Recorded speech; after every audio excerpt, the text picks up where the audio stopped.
নমস্কার, আচার্য দিগন্ত চ্যানেলে আপনাদেরকে স্বাগত। প্রতি বুধবার ও শনিবার আমি নতুন নতুন টপিক, নতুন নতুন ভিডিও নিয়ে আপনাদের সামনে হাজির হই। আজও হাজির হয়েছে একটা নতুন ভিডিও, একটা নতুন টপিক নিয়ে আপনাদের সামনে। ভালো লাগলে ভিডিওটিকে সাবস্ক্রাইব করে দেবেন এবং শেয়ার করে দেবেন। আজকের বিষয়বস্তু হচ্ছে আমাদের শিবপুরাণে প্রশস্ত শিবলিঙ্গ যেমন আছে, সেরকম নিষিদ্ধ শিবলিঙ্গ আছে। প্রশস্ত শিবলিঙ্গগুলোর মধ্যে বলে রাখি, শিব পুজোর ক্ষেত্রে যেমন প্রশস্ত লিঙ্গ আছে, তেমন নিষিদ্ধ লিঙ্গ আছে। এই নিষিদ্ধ লিঙ্গ সম্পর্কে আজ একটু জানাবো আপনাদেরকে। তাই এই নিষিদ্ধ লিঙ্গ আমরা জেনে বুঝে, দেখা যাচ্ছে যে লিঙ্গের পুজো করছি, শিবলিঙ্গের ঠাকুর ঘরে জল ঢালছি, সেটা কিন্তু নিষিদ্ধ লিঙ্গ। এতে কিন্তু ক্ষতিও হতে পারে। ভালো করতে গিয়ে খারাপ করে ফেলবো বলা তো যায় না, তো একটু সচেতন থাকাটা উচিত। কেননা নিষিদ্ধ লিঙ্গ ভালোর বই খারাপটা বেশি করে। বলে দিচ্ছি। প্রথম নিষিদ্ধ লিঙ্গ লিস্ট এটা। প্রথম, কর্কশ লিঙ্গ। যে লিঙ্গের গাটা অমসৃণ হয়ে গেছে, হাত দিলেই অমসৃণ, লিঙ্গর গাটা অমসৃণ হয়ে গেছে, হাত দিতে গেলে হাতটা একটু খসখসে মতো ফিল হচ্ছে, ঠিক আছে, ভুলেও ওই লিঙ্গ পুজো করবেন না। ওটা হলো নিষিদ্ধ লিঙ্গ। নিষিদ্ধ লিঙ্গ। এবং এই নিষিদ্ধ লিঙ্গের পুজো করলে শাস্ত্র বলছে, শিবপুরাণ বলছে, স্ত্রীর অকাল মৃত্যু নিশ্চিত। তাই ভুলেও নিষিদ্ধ লিঙ্গ পুজো নৈব নৈবচ। এবার আসছি চ্যাপ্টা আকৃতির লিঙ্গ। চ্যাপ্টা আকৃতির লিঙ্গ দুই, চ্যাপ্টা আকৃতির লিঙ্গ। গৌরীপট্ট তো সবাই চেনেন। গৌরীপট্টের গোলাকৃতির মধ্যে যে লিঙ্গটা ঠিক মিল খাচ্ছে না, তো ফিট খাচ্ছে না, দুই দিকটাই চ্যাপ্টা। সেই চ্যাপ্টা লিঙ্গের পুজো করলে গৃহ হারা হয় এবং ঘরে আগুন লাগা, এমনকি ঘর তৈরি বা বুকিং করতে গিয়ে ঠকে যাওয়া, এক কথায় আপনার স্থায়ী বাসস্থান বা ঠিকানা হওয়াটা দুর্বিষহ হয়ে উঠতে পারে।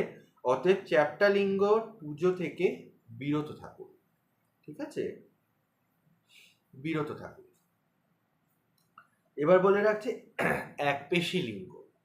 একপেশী লিঙ্গ এমন অনেক শিবলিঙ্গ হয় যা একদিকে ঢাল হয়ে রয়েছে।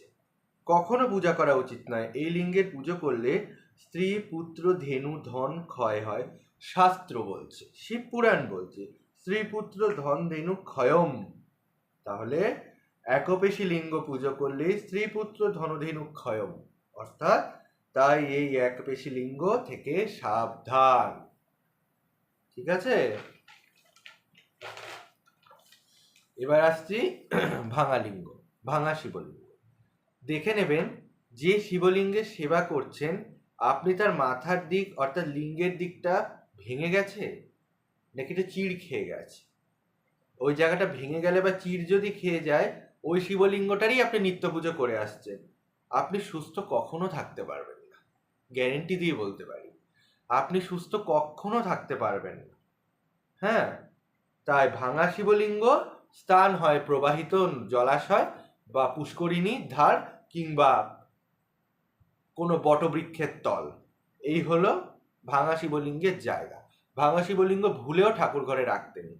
তো এক একজন বলে যে ঠাকুরমশাই মায়া ছাড়তে পারছি না। তো মায়া যদি না ছাড়তে পারো, তাহলে রোগ ব্যাধিকে আপন করো, ঠিক আছে।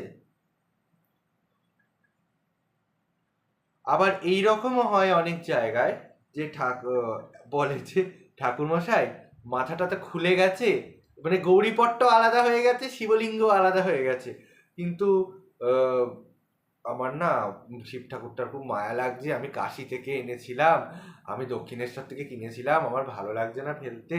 খবরদার, এই দুর্বলতাই কিন্তু কাল হয়ে যায় একটা টাইমে। এই দুর্বলতাই একটা টাইমে কাল হয়ে যায়। তাই আমি বলবো এই নিষিদ্ধ লিঙ্গ থেকে দূরে থাকুন। এই নিষিদ্ধ লিঙ্গ থেকে দূরে থাকুন, সুস্থ থাকুন, ভালো থাকুন, ঈশ্বরে মতি রাখুন। আপনাদের আনন্দ যেন অন্যের নিরানন্দের কারণ না হয়। বিশদে জানতে যোগাযোগ করুন 6289861132 নম্বরে। আর যদি কোনো পুজো পাঠ বা শুভকর্ম বা পৌরোহিত্য বা কোনো বিবিধ কাজকর্মের জন্য যদি প্রয়োজন হয়, 6289861132 নম্বরে যোগাযোগ করতে পারেন। আজকের মতো এইটুকুই। জয় মাতারা, জয় গুরু বামদেব, নমস্কার। সুস্থ থাকুন, ভালো থাকুন, আনন্দে থাকুন। আপনাদের আনন্দ ভুলেও যেন অন্যের নিরানন্দ না হয়। আমার পরিবার যদি ভালো থাকে, আমি নিজেও ভালো থাকবো। আজকের মতো এইটুকুই। জয় মাতারা, জয় গুরু বামদেব, নমস্কার, শুভরাত্রি।